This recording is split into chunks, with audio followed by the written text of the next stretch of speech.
guys, I got a Subaru Outback.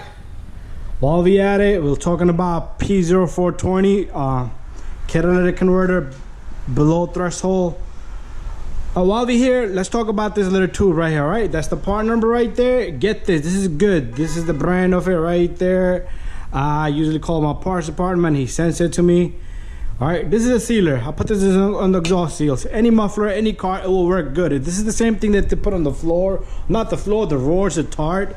All right, so I replaced the catalytic converter. Not an easy job, okay? I'm gonna show you guys step by step what I did, how I did.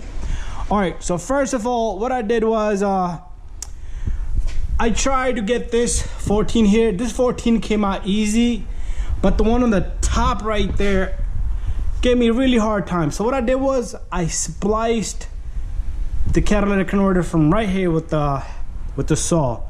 Then I removed all the rest of the bolts came out comfortably.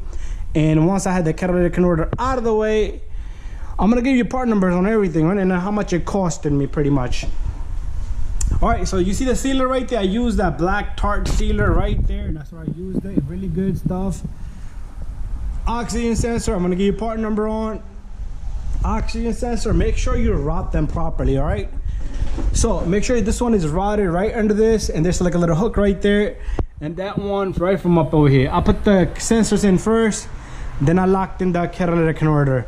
Took off this bolt, came out pretty easy. Put new bolts here.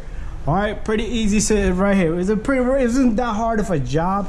It was just that one bolt screwed me really bad. So let me show you the old catalytic converter. And oh, I also spliced the necks of sensors because I wasn't gonna take them out.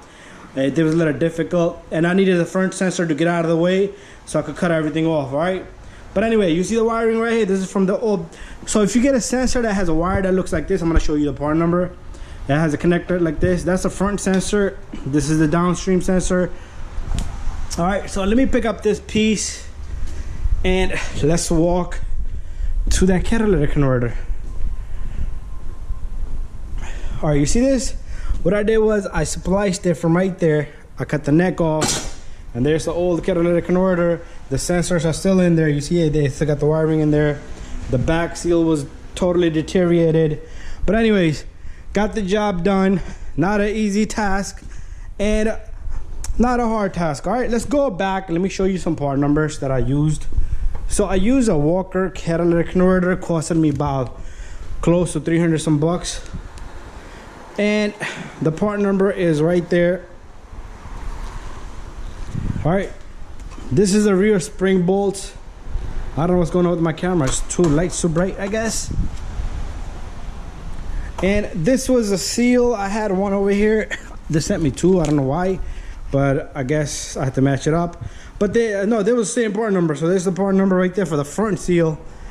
Oxygen sensor, front oxygen sensor, about $90. There's the part number of Bosch. I couldn't find nothing else, so I put Bosch in. And this is the one that's in the back with the white connector, also Bosch. Costed me about 60 some bucks. All right, so the total parts costed me a little bit above 500 bucks. All right, and this tube right here, $12. You could reuse it again and again. But anyways, that's how I did this job. I was not able to record it. The problem was it got too hectic right there. I started to record, and then I gave up. Anyways, thank you for watching. If you have questions, send me a message. If you need help with something else, if you have P0420 code, there you go. That's what you're looking at. Change the sensors with it, guys. It's gonna give you the best performance. It's gonna raise your also your fuel economy. All right, so thank you for watching again, and don't forget to subscribe.